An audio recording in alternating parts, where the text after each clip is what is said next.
kumakain yung manok. Panoorin natin kumakain na manok.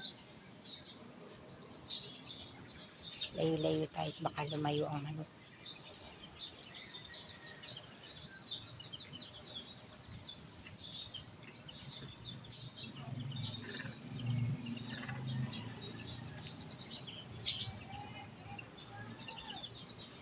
Yan, kumakain sila. Tingnan natin.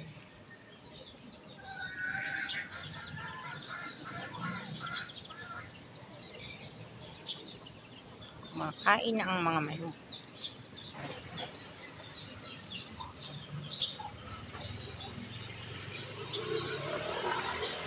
Umalis na yung ibang manok.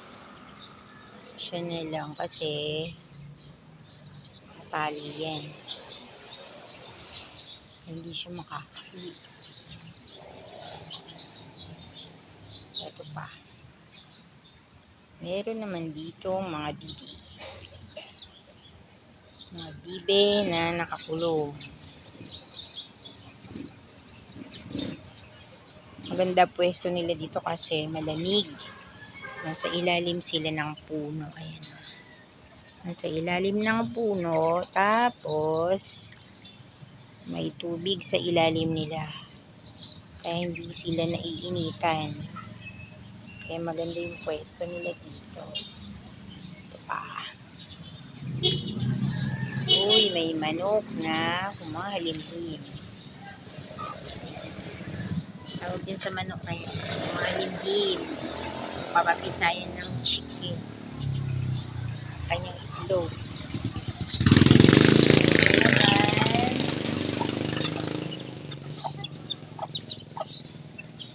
Inahing manok na may 3 sisiyo.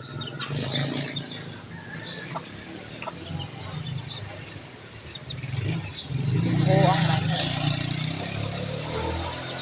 Nasa ilalim sila ng, nasa ibabaw sila ng tubig.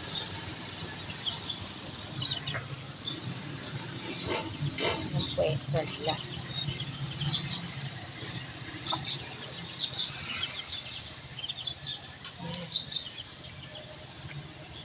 Kaya maganda yung pwesto nila.